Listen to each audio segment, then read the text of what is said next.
정치 뉴스만 나오면 지루하다는 그대에게, 제주에서 일어나는 일들을 자세히 이해하고 싶은 청춘들에게 세상의 이슈를 쉽게 풀어서 설명해주는 팟캐스트 방송. 제주 중심 팟캐스트 오해톡톡 지금 시작합니다. 네, 반갑습니다. 네, 반갑습니다. 저는 팟캐스트 의회톡톡 진행을 맡은 제주청년 문준영입니다. 예, 반갑습니다. 제주 청년 강보배입니다. 네, 보이는 팟캐스트 의회톡톡이 어느덧 3화째입니다. 저희가 첫 번째 시간에는 청년 정책 전반에 대해서 살펴봤고요. 두 번째 시간에는 유니버설 디자인, 이동권에 대해서 얘기를 나눴고, 그리고 오늘 세 번째 주제 역시 우리가 평소 궁금했지만 그 내용을 잘 알지 못했던 것, 그리고 제주에 사는 사람이라면 그래도 이건 알아야 될 것, 그 주제를 준비했습니다. 그 사실 오늘 의회톡톡은 저희가 받은 하나의 질문으로부터 시작이 됩니다. 그건 뭐냐 하면요, 왜 우리는 제주도민은 시장을 직접 뽑지 않는가, 이겁니다. 보배님, 이게 사실 우리 삶과 대단히 밀접하면서도 좀 내용을 잘 모르는 사람들은 의아하게 느낄 지점인 것 같아요. 그죠? 예, 맞습니다. 제주에서 태어나고 자란, 특히 시장 직선제가 사라진 이후에 투표권을 갖게 된 청년들은 다른 지역의 청년들을 만났을 때 이런 질문을 자주 듣는다고 합니다. 자기가 속한 도시의 장을 직접 뽑는 건 당연한 건데 왜 제주만 특이하게 이를 뽑지 않냐고 묻는 일이 많죠. 네, 뭐 사실 처음부터 그랬던 건 아니라고 합니다. 그런데 그러면 어느 날 갑자기 왜 우리는 시장을 직접 뽑지 않게 되었나? 또 왜 제주도가 아니라 제주특별자치도인가? 그렇다면 북제주군, 남제주군 있었는데 어디로 사라졌는가? 사실 이 모든 질문들이 하나로 연결돼 있는 거잖아요. 예, 맞습니다. 최근 뉴스에서 자주 나오잖아요. 행정체제 개편, 자치분권 강화 같은 이슈들도 다 연결돼 있는 지점인 것 같아요. 제주특별자치도는 2006년도 출범했는데 이때부터 저희가 이제 기초자치단체들이 사라지거든요. 남제주군, 북제주군이 사라지고 네. 제주시와 제주시와 북제주군이 합쳐져서 통합행정시, 그리고 남제주군과 서귀포시가 합쳐져서 서귀포시 통합행정시가 되고, 네. 기초의원들은 다 사라지고 네. 도의원들만 뽑는 방식으로 이제 선거가 개편되게 되죠. 이렇게 설명하면서도 잘 모르겠어요. 네. 되게 어려운 문제 같거든요. 사실 뉴스를 꼬박꼬박 챙겨 보지 않으신 분, 혹은 좀 이제야 성인이 되신 분들은 아마 좀 의아하실 지점이 많을 것 같습니다. 그래서 오늘 의회톡톡은 바로 이 질문, 왜 제주는 시장을 직접 뽑지 않는가를 답을 찾아가는 여정입니다. 뭐 자연스럽게 최근 화두인 행정체제 개편, 정말 뉴스에 많이 나오죠.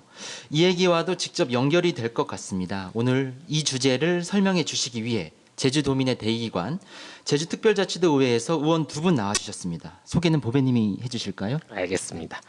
먼저 주민자치운동에 오랜 기간 집중해 오셨고 제주도 행정체제 개편 위원이기도 했던 분입니다.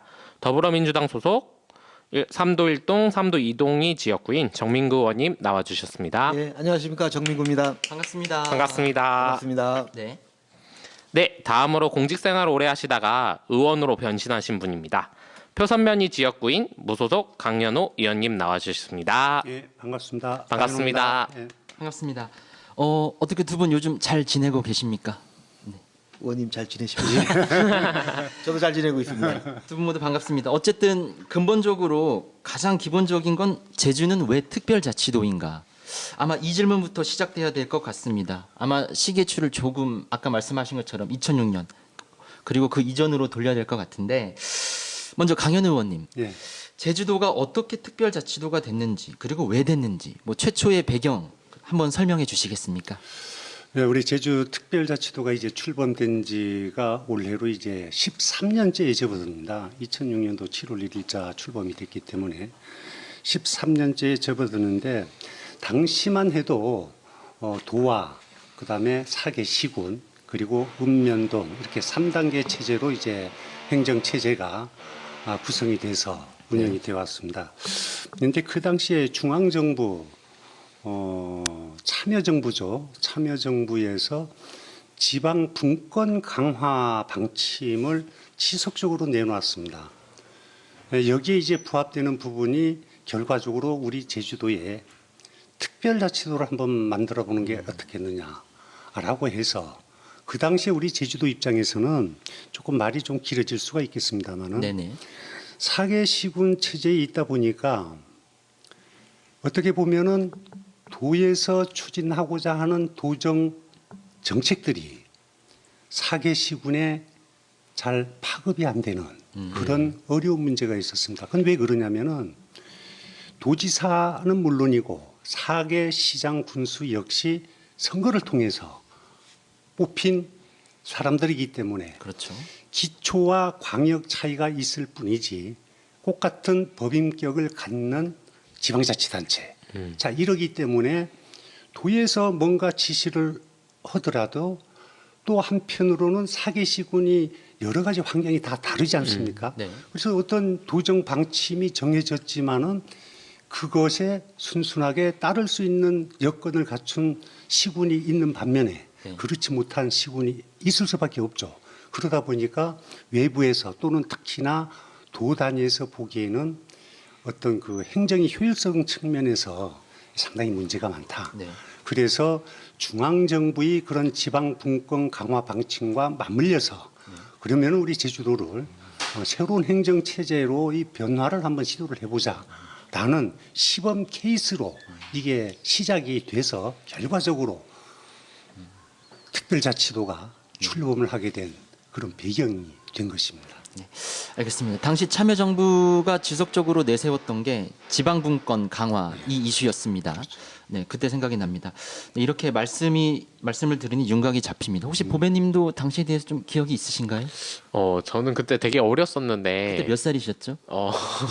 제가 2006년이면 그래도 고등학생. 네, 네, 고등학교 이제 들어가서 고1이었거든요.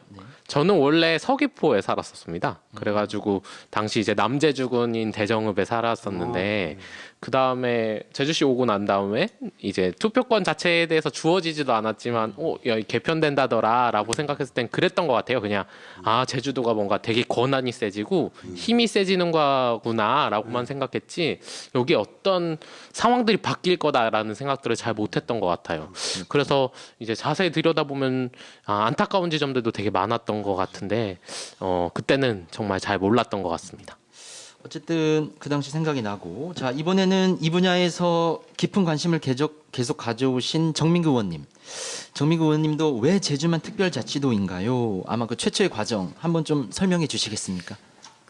저는 우리 강현호 의원님께서는 그 당시에 공직에 계셨기 때문에 공직에 계셨던 입장에서 바라보셨을 거고요. 저는 시민사회단체 활동을 했었습니다. 네. 그래서 2005년도 7월 27일 날 대한민국 역사상 최초로 주민투표에 의해서 특별자치도가 탄생이 됐거든요. 근데 저는 배경에 대해서는 조금 의원님하고 좀 다른 생각이 무엇이냐면 일단 첫 번째는 행정의 효율성은 맞아요. 근데 행정의 효율성이 무엇 때문에 효율성을 하게 됐느냐. 그거는 바로 국제 자유도시 실현을 위한 것이었거든요. 그럼 왜 국제 자유도시를 실현하기 위해서 행정의 효율성이 필요하냐? 인허가의 기간의 문제가 있었습니다. 예를 들어 가지고 우리가 제주도도 법인격이고요. 4개 시군도 법인격을 갖고 있습니다. 한 가지의 사업을 진행하기 위해서는요. 제주도청에서도의 허가가 필요하고 시군에서의 허가가 필요합니다. 근데 그 두 가지를 동시에 받으려고 하니까 기간이 길어지는 거예요. 뭐 6개월, 1년 걸리는 거예요. 근데 그때 당시에 주장하셨던 분들이 그런 얘기를 하죠. 우리 제주도가 투자 유출을 많이 하고 발전을 하려면은 많은 투자자들을 모집을 해야 되는데 인허가 기간이 너무 길다. 효율성에서 엄청난 그 문제가 있다. 그래서 시군을 폐지하게 된 거고요.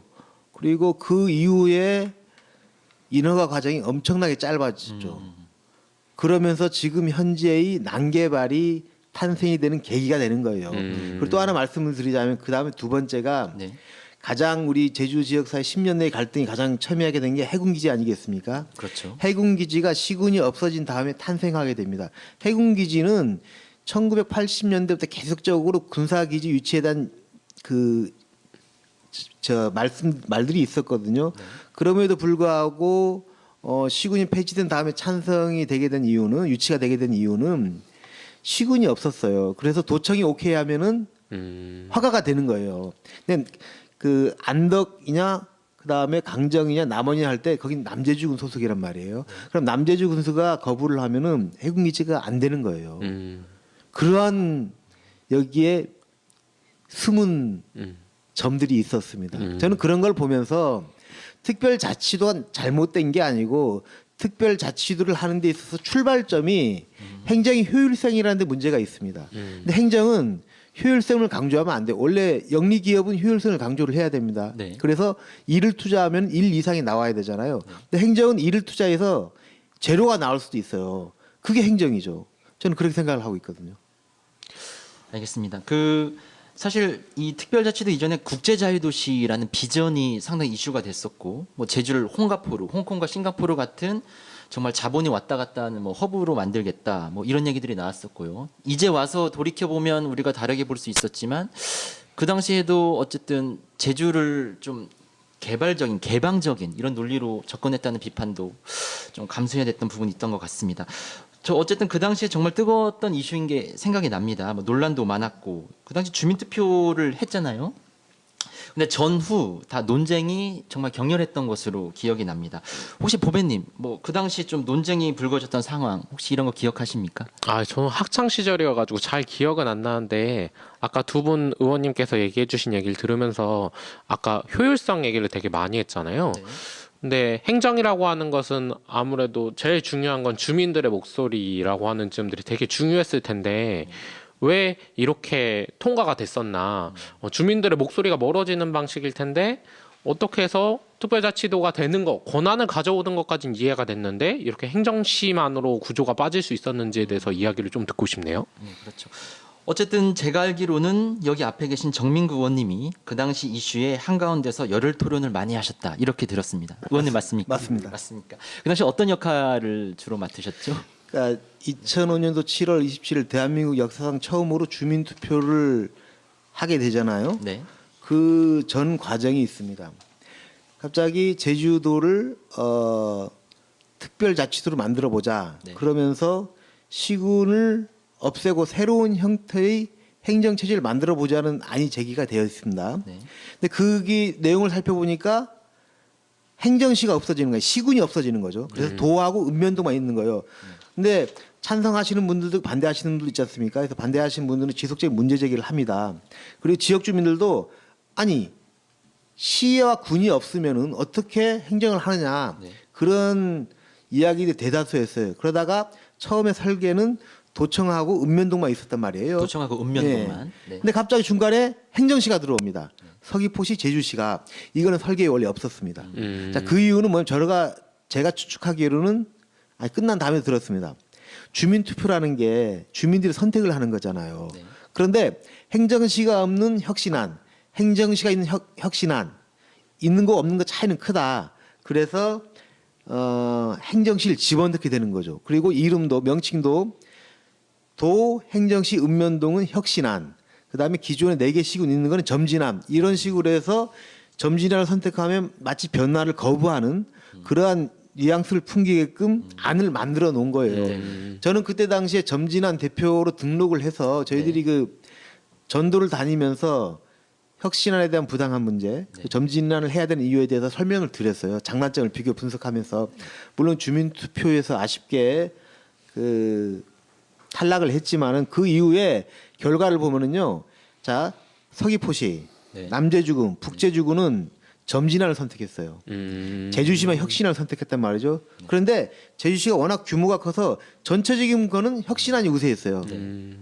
그래서 저희들이 이제 점진안 측 대표자들하고 제주시, 서귀포시 이런 식 분들이 모여서 헌법소원을 내게 됩니다. 헌법소원. 네네, 기억이 납니다. 예, 그런데 기각을 당해서 지금의 형태인 도청, 행정시, 읍면동이 탄생을 하게 된 거죠. 네. 어쨌든 지금 자주 나오는 단어 행정시라는 게 사실 일반 시랑은 다르잖아요. 그렇죠. 시장을 직접 뽑지 않고 말 그대로 행정적으로 좀 어떻게 설명하면 되겠습니까, 행정시? 이게요. 네. 그 행정시가 있는 데가 있어요. 아, 그렇습니다. 예, 있는데 거기는 임명제고 실제 우리가 기초자치단체에 적응을 한 우리 도민들은 이해를 못하는 거죠. 그러니까 지금도 행정시가 옛날 제주시 같은 줄 아시는 분들도 많아요. 그런데 직접 공직에 계셨던 분들이나 그 근처에 있는 분들은 압니다. 왜냐 권한이 없는 행정시장은 무용지물이라는 것을 뼈저리게 느끼고 있을 겁니다. 네. 어쨌든 그래서 외부에서 행정적인 용어로 표현을 할 때 법인격이 없다 이렇게 표현을 하는 것 같습니다. 예. 네, 그리고 이런 논란들이 어쩌면 오늘날 나오고 있는 불만들을 좀 어쩌면 미리 예견했던 것 아닌가. 태생적으로 이런 문제와 좀 불씨들이 있었다. 뭐 이렇게 볼 수도 있을 것 같다는 생각이 듭니다. 그죠? 그 이제 아까도 얘기했지만 시민들 그러니까 주민들의 권한이나 내용들 지점보다는 행정의 효율이라고 하는 문제로 다시 이야기가 되는 것 같은데 결론적으로는 그 당시 행정에 있으셨잖아요. 그때 입장에서 봤을 때 행정에서는 이렇게 추진되는 게 맞는 방향이라고 생각을 하셨었나요? 아니, 행정 내에서는 반발이 그런 없었나요? 건 아니죠. 그런 건 아니에요. 그게 네. 근무처마다 좀 다른 의견들이 있었죠. 아, 그렇습니까? 도에 있는 공직자들은 혁신안을 지지를 했었고 시군 그다음에 읍면동에 근무했던 공직자들은 아니다. 이거 이렇게 됐을 때 우선은 아까 우리 그 정민구 의원님이 좋은 말씀을 해주셨는데 기초자치권이 사라지는데 그리고 기초의회가 사라지는데 그다음에 시장이 임명을 하는 건데 네. 이게 과연 올바른 기초자치권을 가진 지역으로서의 권한이 행사가 되겠느냐 네. 하는 우려를 많이 했었죠. 그래서 어떤 일면에서는 지금에 나타나는 여러 문제점들이 그 당시에 좀 예견이 되고 얘기들이 많이 오갔었죠, 사실은. 네. 강현 의원님은 제가 알기로는 꽤 오랜 시간 공직 생활을 하신 걸로 아는데 몇 년 하셨습니까? 제가 40년 조금 넘게 했습니다. 그럼 처음에 이렇게 들어가셨을 때가 몇 년도 오셨죠? 73년도입니다. 73년. 1973년도. 그리고 명예퇴직을 하셨을 때가 2014년도 1월 달에. 예. 그럼 어쨌든 특별자치도 이전 그리고 추진 그리고 논란이 한창일 때 네. 그리고 그 이후까지 두루 경험을 하신 건데 예, 예. 그러면 좀 행정적인 측면에서 봤을 때 어떻습니까? 네. 특별자치도 되면서 달라졌던 점 혹은 단점이 있습니까? 그러니까 이것도 보게 되면은 이제 근무처마다 평가가 다소는 다르게 나옵니다. 그럼 왜 그러냐면은 아까 이제 행정의 효율성 부분을 말씀을 주셨는데 저는 그 행정의 효율성이란 부분을 공직 내부하고 주민하고 구분을 해서 우리가 판단을 해야 된다라고 봅니다. 구분해서. 예, 네. 구분해서 우리가 실질적인 예로 일반 주민들의 경우에 자 예전에는 사개 시군 체제 하에서는 네. 자 어떤 일이 발생이 됐을 때 또는 수건 사업이 있을 때 불편해서 개선이 필요한 사항이 있을 때 주로 찾아가는 데가 어디입니까? 읍면동입니다. 가장 먼저 찾아가는 데가 자기 집처럼 이제 편안하게 갈 수 있는 데가 읍면동인데 자 거기에서 해도 안 됐을 때 그다음 최종적으로 찾아가는 데가 시청 내지는 군청입니다. 네. 자 그런데 거기서는 대부분 다 해결이 됩니다. 그건 왜 그러냐면은 네. 그 당시 이제 법인격이 있고 재정 자치권이 있고 그렇죠. 하다 보니까 그 예산이 범위 내에서 주민들이 요구하는 부분들을 수용을 대부분 다 했다는 거죠. 네. 하다 보니까 주민들이 불만 사항이 많이 해소가 네. 돼 왔죠. 그런데 자 특별자치도 되니까 네. 자 예산이 어떻게 됩니까? 실링 예산입니다. 네. 자 제주시 얼마, 너네 서귀포시 얼마, 그 범위 안에서 너네 짜라. 네. 그러면은 감당이 안 되죠. 제가 이 자료를 하나 여기서 좀 네, 좋습니다. 살펴봤는데 네. 예산 문제가 가만히 보니까 네. 특별자치도 출범하던 2006년도에 먼저 이제 우리 서귀포시하고 남제주군 이제 당시 예산을 보니까 약 3,100억 원, 3,100억 원 합친 거지 않습니까? 이제는 네. 서귀포시 행정시가 6,200억 아닙니까? 네. 6,200억인데 13년째인 올해 예산이 얼마냐? 8,600억입니다. 8,600억. 자, 연평균 증가율이 예산 증가율이 6.8%나 됩니다. 이게 13년 동안에 약 80% 이상 증가가 돼야죠. 그런데 증가가 돼서 이런 수치로라면 우리 지금 행정 서귀포시 네. 예산이 약 1조 1천억 이상이 돼줘야 네. 오른데 올해 예산이 8,600억. 네, 한참 못 미치네요. 그 기술로 한참 보면. 못 미칩니다. 제주도 예산은 엄청나게 늘었는데 제주도 예산 아까 말씀을 드린 대로 연평균 증가율이 6.8%나 됩니다. 지금 이제 5조 약 이제 3천억이 되는데 우리 제주도 예산이 자 이러다 보니까 예산 관계들도 그러다 보니까 결과적으로 주민들이 불만이 쌓여져 가는 거죠. 예. 자 이거는 어디 가서 하소연할 데가 없다. 그러면은 도에 집중이 되는데 도에. 자 그다음 갈 때는 도청 아닙니까? 예. 자, 도청이 제주도에 온 마을에서 다 담아들면은 그게 감당이 되겠습니까? 감당 못하죠.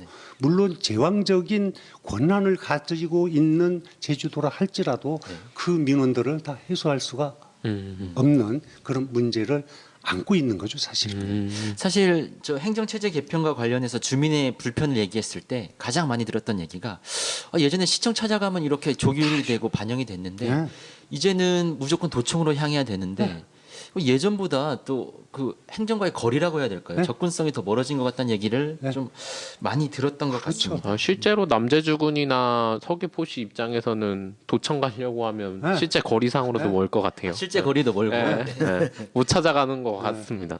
그리고 사실 저 아까 말씀해 주셨던 것 중에 어쨌든 저 제주시와 서귀포시가 독자적으로 예산을 짜거나 그러는 형태가 아니잖아요. 과거와 같이. 실링 예산이죠. 네. 도에서 네. 자, 올해 니네는 얼마? 네.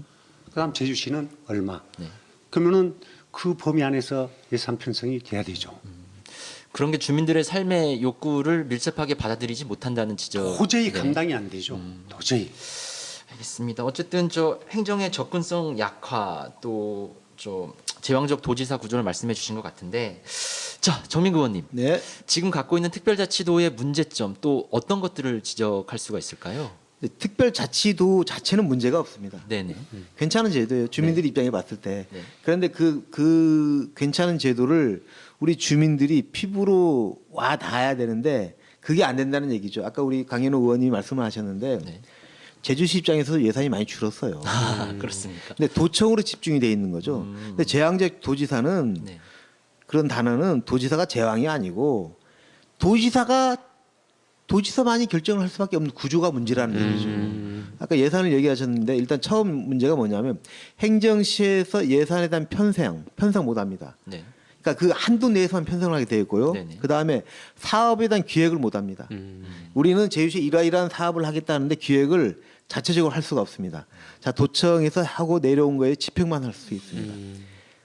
이게 엄청난 문제예요. 네. 그러니까 행정시가 실질적으로 집행만 있지 기획 기능이 없어요. 저는 이게 가장 큰 문제라고 보고요. 두 번째는 공직사회 내부에 있습니다. 실제 도청은 에너지 있게 역동적으로 돌아가고 있다고 저는 생각을 합니다. 네.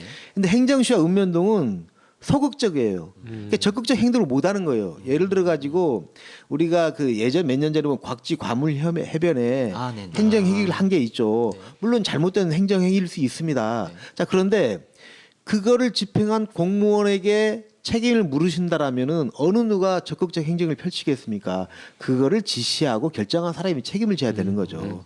그래서 이러한 부분들 일련의 부분에서 우리가 감사위원회라는 제도가 있지만은 실질적으로 감사위원회가 지적을 하는데 보면은요, 저희들이 분석을 해보면은 거의 하위직 공무원들이 지적을 제일 많이 당해요. 고위직 공무원 지적을 안 당해요. 이거는 뭐냐? 특별자치도가 되면서 모든 분들이 다 조화를 이루면서 잘 살아야 되는데 도청만 집중돼 있고 그 다음에 고위직 공무원들만 잘 산다라면은 문제가 있다. 그와 더불어 가지고 그렇다라면 우리 지역 제주 도민들은 어떨 것이냐. 도민들은 아까도 얘기했지만은 행정에 대한 접근성이 점점 더 멀어지는 거예요. 그리고 모든 일이 도청에서 이루어지잖아요. 그렇다라면은 우리 서귀포시에 계신 분들이 도청에 엄청 많이 와야 됩니다. 실질적으로 예전에는 남제주군청 서귀포시청에서 이루어졌던 일들이 도청으로 와야 돼요. 하다 못해요. 그 조그만 그 농로 하나를 하려고 그래도 네. 읍면동에가 해결이 안 되면 도청으로 옵니다. 이런 상황이에요. 그래서 이제 저희들이 가장 요즘 얘기하는 게 네. 자 이러한 체제는 좀 문제가 있는 거 아니냐, 네. 변화를 주어야 되지 않느냐, 그렇게 해서 탄생되는 게 행정체제 개편을 하자, 네. 이러한 요구들이 많은 거죠 지금 현재는. 알겠습니다. 그 얘기는 조금 이따가 더 자세히 듣기로 하고요. 어쨌든 저 적극적 행정이 불가능한 구조에 대해서 지적을 해주신 것 같습니다. 사실 지금 말씀하신 게 저 애당초 꿈꿨던 좀 이상적인 지방자치 모델과는 좀 멀어진 부분 같습니다. 근데 말씀을 듣고 보니까 이런 생각도 듭니다. 각 지역마다 지방의회가 다 있잖아요. 근데 제주 역시도 특별자치도처럼 특별자치도 의회라는 명칭이 붙습니다. 그리고 기초의회가 없잖아요. 지금 서귀포 시의회 또 뭐 남제주 군의회 이런 게 없습니다. 도의회 하나, 광역의회 하나만 남은 상황인데 글쎄 이게 좀 좋은 걸까요, 나쁜 걸까요? 아니면 좀 어떤 부작용들이 있을까요? 강현 의원님 좀 설명해 주시겠습니까? 도의원 입장에서는 상당히 힘들죠. 아, 그렇습니다. 근데 어떤 게 힘듭니까? 왜 그러냐면은 네. 특별자치도 출범 이전의 4개 시군 체제에서는 4개 시군 의회가 있었습니다. 네. 4개 시군 의회가 있어서 실질적으로 기초의회에서는 주민들이 생활하고 밀접된 사항들에 대한 관계들을 처리를 합니다. 네.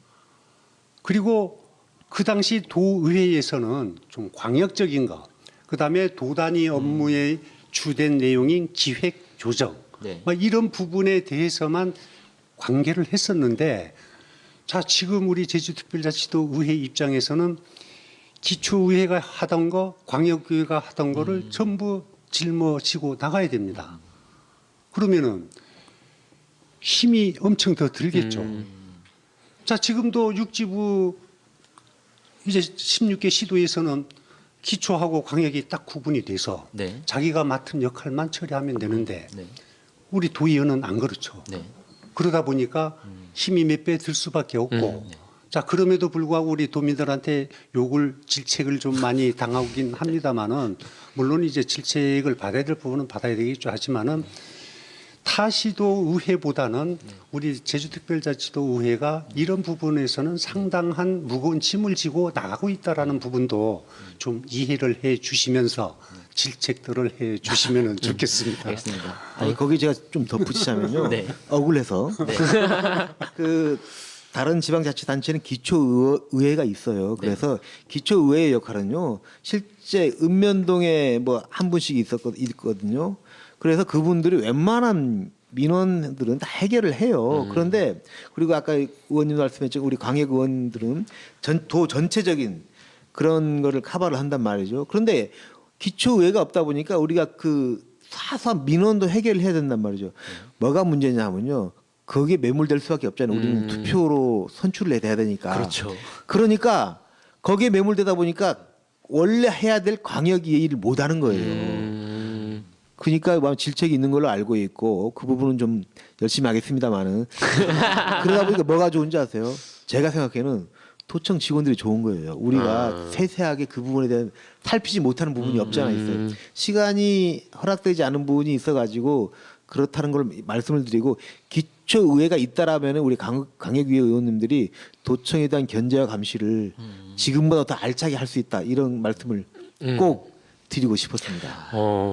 아예 시민 대표 자체가 수가 줄어든 거잖아요. 맞죠? 그렇죠. 네, 투표를 해서 뽑은 우리들의 시민 대표들이 수가 소수가 돼버린 상황인 것 같아가지고 진짜 안타깝고 또 한편으로는 이런 것도 있는 것 같아요. 기초의회가 있으면 제가 청년 관련돼서 관심이 많아가지고 이런 단계를 밟아서 그다음 기초의회도 밟고 그다음 도의원으로 나가고 그렇게 해서 어떤 성장하는 정치인들이 있어야 되는데 제주도가 도의회 청년 의원이 아예 없잖아요. 다른 데는 엄청 많이 생겼는데. 그런 기회마저도 박탈당하는 거죠. 사실 다른 지역과 저희가 투표할 때 선명하게 비교가 되는 것 같습니다. 다른 데는 기초 의원이 있고 또 그걸 바탕으로 새로운 신인이 발굴되고 차근차근 성장하고 근데 사실 광역의회만 있으면 그런 게 제한의 여지가 많잖아요. 그렇죠. 네, 근데 저 계속 듣다 보니까 이런 생각도 듭니다. 저희가 지금 많은 문제점들에 대해서 쭉 살펴봤는데 배경부터 근데 많은 문제점들이 지적이 됐는데 왜 이게 잘 보완되거나 바뀌지 않는가? 혹은 뉴스에서는 왜 계속 뭐 행정체제 개편 얘기가 나오는가? 근데 이게 되게 오래된 것 같아요, 나온 지가. 보배님, 최근에 행정체제 개편위원회가 좀 과거에도 좀 파행 사례가 있었고 뭐 반영이 되지 않는다, 뭐 이런 거에 대해서 좀 관심 갖고 있나요? 이게 아무래도 청년들 내에서 이런 얘기 자체를 듣는 것 자체가 쉽지 않은 것 같아요. 행정체제 개편한다라는 얘기 자체도 그냥 뉴스에서 보는 얘기지. 네. 저희가 참여해서 얘기 들을 경우는 거의 없는 것 같거든요. 그래도 조금 관심 있게 바라보다 보면 뉴스에서 나오는 내용들 보는데 매번 하는 얘기는 파행한다. 논의되다가 뭐 열심히 논의는 됐는데 결론적으로는 이번에 안 된대. 또 이걸로 끝나는 것 같아가지고 되게 안타까운데 도대체 왜 이런 건가요? 네. 저 지난 9월이죠. 364회 정례회 도정 질문에서도 이 문제가 거론됐습니다. 여기 앞에 계신 정민구 의원님이 그때 원희룡 지사를 상대로 한 도정 질문에서 이제는 행정체제 개편 논의에 매듭을 지어야 할 때라고 언급을 하셨는데 정 의원님 그 말씀은 아마 10년 동안이라고 하더라고요. 그 도민들이 행정체제 개편과 관련된 피로감을 이젠 좀 종식시켜야 되지 않나 이런 취지였던 것 같은데 좀 어떻게 봐야겠습니까? 그 제가 도정 질문을 하면서 느꼈던 게 이제는 어떠한 형태로든지 마무리를 짓자라는 표현을 한 이유가 네. 그 우리가 민선 5기 때부터 우금민 도정 시절 때부터 행정처의 개편 논의를 해왔어요. 그때 당시에 제가 제1기 행정처의 개편위원으로 활동을 하면서 네. 새로운 행정처에 대한 안을 도출을 했습니다. 시장 직선제 안을. 네. 근데 그때 당시 저희들이 시장 직선제 안에 대한 그 세부적인 준비가 부족을 해서 도의회에서 부결을 시켰죠. 네. 그러면서 그 도의회에서 전제를 한 게 행정시 권한 강화와 기능 강화를 우선시한 다음에 시장 직선제 안을 포함한 다른 여러 가지 안을 다시 한번 논의를 해보자. 네. 그래서 의회에서 부결시켰죠. 그리고 원희룡 도정이 들어서면서 제2기 행정처의 개편위원회가 탄생이 됩니다. 네. 거기서 작년 9월 달에 그 안을 내놓죠. 네. 시장 직선제안과 4개 권역, 그 행정실 4개로 나누자라는 그 안을 내놓는데 네. 그때 그 전국 그 개안안과 맞물려 가지고 국회의원 세분하고 하면서 잠정 보류를 시켰습니다. 그래서 저희들이 민선 7기 들어와서 요구하는 게 그거죠. 자, 원희룡 지사는 그때 당시에 행계위 안을 어떻게 할 것인가에 대한 입장을 발표를 해라. 저희들이 요구해서 행계위가 다시 모였습니다만 그분들은 이런 주장을 하는 거죠. 이미 안을 내놨기 때문에 더 이상 역할이 없다 해서 다 사표를 썼습니다. 자, 그렇다면은 자, 도민들의 의견 대다수가 변화를 요구하고 있다라면은 도지사가 그 안에 대한 입장을 분명하게 밝혀야 됩니다. 거부할 것이냐 수용할 것이냐. 거부했을 때의 상황과 수용했을 때 상황은 다 또 의회 차원에서 준비를 하겠지만은 네. 우리가 상설정책협의회에 그 안을 올리겠다 그랬거든요. 네.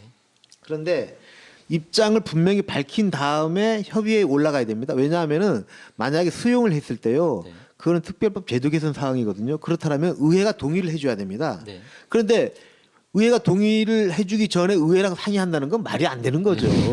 그래서 입장을 밝힌 이후에 그 의회의 동의를 얻은 후에 협의의 내용에 그러면은 특별법 제도 개선을 어떻게 할 것이고 직선된 시장의 권한을 어떻게 할 것인가에 대해 논의는 할 수가 있는 거죠. 세부적으로. 그런데 전체적인 큰 안을 가지고 의회의 동의를 하면 안 된다는 거고 그리고 또 하나 말씀드린 게 너무 피로감이 젖어 있다. 우리 제주도민들이. 네. 그렇다면은 이번 기회에 마무리를 짓자. 어떤 형태든지. 네. 그래서 만약에 시장 직선제가 안 되고 지금 현행대로 간다라면은 우리가 제주시가 50만이 넘어가지 않습니까? 네. 법인격이 없기 때문에 특혜도 없는데 이런 부분에 대한 권역의 문제 그리고 행정시로서의 어떤 그 도민들에게 행정의 접근성을 어떻게 하면 더 잘 줄 것이냐에 대한 연구를 한 이후에 마무리 짓자 이런 제안을 드린 거죠. 지속적으로 질질 끌 이유는 아니다 이거죠. 사실 저 권역 설정과 관련해서도 그 당시 많은 얘기들이 오고 갔던 것 같습니다. 네. 진짜 이게 공약 때마다 선거 때마다 공약으로 나오잖아요. 시장 부활하겠다, 행정체제 개편하겠다. 근데 도대체 왜 계속 지지부진한 건가요? 좀 이야기해 주실 수 있을까요? 근데 그 어떤 개인이 공약으로 내놓았다라고 하더라도 네. 아까 우리 정민구 의원님 이제 좀 상세하게 설명을 주셨는데 이게 특별자치도 출범이 되고 난 이후에 이날 지금까지 지속적으로 제기되어 온 문제입니다. 네. 이 행정체제 개편 문제가 어제 오늘의 일도 아니고 또 아까 이제 민선 5기 때도 시장 직선제 공고가 됐지만은 의회에서 부결이 됐고 네. 또 이제 민선 6기 때 행계위에서 또 시장 직선제 네. 또 행정 이제 구역 개편 네. 자 행정실을 4개로 늘리자라는 부분이 기헌과 그다음에 지방분권 네. 이 부분하고 맞물려서 네. 또 침몰이 되고 네. 이게 어느 특정인이 공약으로 내세워가지고 특정인이 추진을 해서 될 수 있는 사안이 아니기 때문에 그렇다 우선은 그렇지 않습니까? 네. 이게 여차하면은 이제 법과 이제 연관 지을 수밖에 없는 부분들이 있는 것이고 그래서 도하고 우리 도의회하고 그리고 시민사회단체 자 이제는 지금까지 이끌어왔던 이런 부분에 좀 종지부를 좀 찍어야 될 때가 돼가고 있지 않나 하는 생각을 저희들이 갖습니다. 그래서 이거를 어느 누구를 탓하기 이전에 우리 모두의 몫으로 돌리는 게 가장 필요하겠다라는 생각입니다. 정말 공감이 되는데 그러면서도 약간 궁금해요. 이게 그래도 10년 동안 나름 논의도 하고 또 위원회에서 어떤 안도 내놓고 근데 또 그 안은 또 안 되고 도대체 이게 뭐 싫어하는 사람들이 있나요? 개편되는 거에 대해서 약간 불만을 가진 사람들이 있는 건지 개편하기 싫은 건지 약간 이런 것도 궁금한데 그게 아니고 나름대로 네. 좀 더 우리 도민을 위한 그 체제를 만들고자 하는 욕심이 앞서서 계속 논의를 하는 거고요. 또 하나를 더 말씀드리자면은 네. 어쨌든 이러한 기회로 통해서 제주 도민들이 자치 역량은 전국에서 아마 탑 클래스일 것이고 우리 특별자치도 의원님들도 그렇고 우리 공무원분들도 자치 역량에 대해서는 어느 시도에 못지않은 그 역량을 갖고 있습니다. 그래서 아마 이번 기회에 마무리가 잘 될 것 같아요. 긍정적인 방향으로 생각을 해 주셨으면 좋겠습니다. 네, 알겠습니다. 어쨌든 행정체제 개편에서는 당연히 도민 의견 수렴과 반영 이루어지겠죠. 네, 알겠습니다. 저희가 이번 팟캐스트를 준비하면서요 주변에 살짝 설문조사를 나름대로 해봤습니다.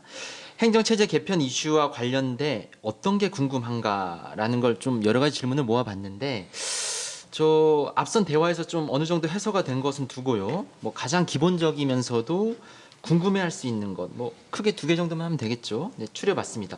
네, 보배님이 말씀을 해주시면 의원분 두 분이 각각 간단하게 답변해주시면 좋을 것 같습니다. 네, 보배님 읽어주시겠습니까? 예, 첫 번째 질문입니다. 읍명동장 읍명동의 기능을 강화해야 하는 것 같다는 이야기가 많이 나오는데요. 뭐 대동제니, 읍면동장 직선제니 이런 말들이 많은데 이게 도대체 무슨 말이고 왜 필요한 이야기인지에 대해서 먼저 답변해 주시면 우리 좋겠습니다. 강현우 의원님 전문이십니다. 그럼 강 의원님 먼저 말씀해 주실까요? 예, 근데 그 읍면동장 뭐 직선제 이게 하나의 수단으로 아마 제시가 되는 의견으로 봅니다. 네. 그다음에 대동제의 네. 관계는 또 그 전부터 일부 육지부에서는 좀 시도를 하는 그 지방자치단체가 예, 있는 걸로 저희들이 파악을 하고 있고 혹시 저 대동제가 뭔지 네, 좀 간단하게 좀 설명해 주시겠어요? 대동제라는 것은 지금 인구 단위로 해서 네. 지금은 상당히 적은 동이 있고 인구가 많은 동이 있지 않습니까? 그렇죠. 이것을 일정 인구 비율로 이걸 몇 개의 동을 묶어서 하나의 동으로 만드는 겁니다. 네네. 만들어서 이것을 체계적으로 이제 발전시켜 나가는 그런 안이 될 수가 있는 거죠. 네네. 그런데 이거는 그 수단일 뿐이고 좀 현실적으로 우리 제주 지역 실정에 과연 적합하겠느냐 하는 부분에서는 네네. 저는 좀 의구심을 가질 수밖에 없습니다. 네네. 이 부분은 네. 저희들이 일기 행정체제 개편위원회 때 연구를 한 과제입니다. 네네. 그래서 이게 기초자치권 부활, 행정시장 직선제, 읍면동 대동제. 네. 그러니까 동을 좀 묶어서 제주도를 7군데, 8군데의 행정체제를 만들자는 아니에요. 그러니까 읍면동장 직선제랑 대동제랑 같은 말이에요. 그다음에 우리 기초자치권 부활하고 같은 연관성이 있습니다. 근데 네. 4개를 만들 거냐, 2개를 만들 거냐, 8개를 만들 거냐 이 차원입니다. 그렇게 이해를 해주시면 되겠습니다. 네. 그러면 어쨌든 읍면동의 기능이 좀 강화돼야 된다. 이건 뭐 원론적으로 모두가 동의할 수 있는 거 아니에요? 그렇죠. 그리고 거기에 예산과 인원을 많이 주어서 읍면동의 기능이 강화될수록 지역 주민들의 삶이 편안해집니다. 네. 가까운 행정 체제가 그렇죠. 있어야 주민들이 다가가고 얘기 그리고 나눈다는 뜻이죠. 우리 강현우 의원님께서는 이제 그 읍면동장을 하셨기 때문에 아마 피부로 와닿으실 건데 그분들이 권한이 많으면 많을수록 지역 주민들이 편안해져요. 도청에 올 일이 없습니다. 그러면. 알겠습니다. 네, 이렇게 정리를 하고요. 그다음 두 번째 질문 읽어주실까요? 두 번째 질문입니다. 자치 그리고 분권. 문재인 대통령도 이 말을 많이 하는 것 같습니다. 그런데요, 사실 자치와 분권이 왜 중요한지는 와닿지가 않습니다. 네, 아주 도대체 어떻게 보면- 왜 네. 와닿지 않는지. 네. 본질적이고 가장 간단한 질문인데 그래서 더 어려운 것 같습니다. 네, 이번에 저 정민구 의원님 먼저 말씀해 그 주시겠습니다. 자치는 우리 한자잖아요. 스스로 다스리는 거잖아요. 그러니까 우리도 스스로가 하면 되는 거고 분권은요. 지금 대한민국의 그 구조 자체가 중앙 집중형입니다. 중앙 정부가 있고 우리가 기초지방자치단체로 하잖아요. 네. 근데 다른 지역은 기초지방정부라는 표현을 써요. 우리만 단체라고 쓰거든요. 네네.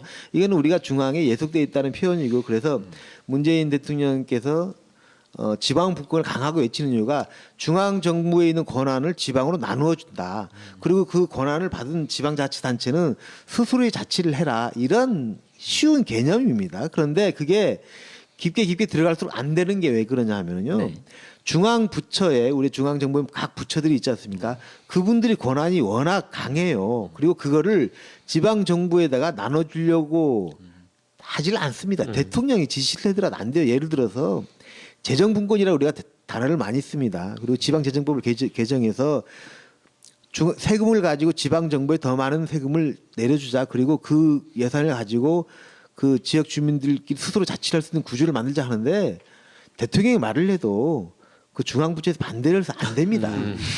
그러니까 자치화분권을 계속 강조를 해도 안 되는 거예요. 지금은. 사실 저 지방자치 그리고 분권 이거는 저 한국 현대 민주주의가 발전해온 방향과도 맥을 같이 하는 것 같습니다. 뭐 중앙에만 예속돼서 지방이 항상 변방으로만 밀리고 그런 것 부분에 대해서 우리가 지방자치가 90년대 초반에 부활하면서 뭐 이런 문제가 본격화된 것 같고요. 그런데 아까 이제 분권 관계 말씀을 주셨는데 네. 사실상 이제 문재인 정부 들어서면서 이제 분권과 관련해서 상당히 노력들을 많이 하고 있죠. 네. 그래서 최근에 지방자치법 개정안이 발의가 됐습니다. 아, 네네. 발의가 됐는데 쉽게 말하면은 거기에 이제 재정권이 들어가 있는데 네. 국세와 지방세 비율이 지금 현재는 8대입니다. 8이 국세, 이가 지방세. 2가 지방세. 네. 자, 이 균형을 앞으로는 7대 3으로 바꿔나가겠다. 7대 3으로.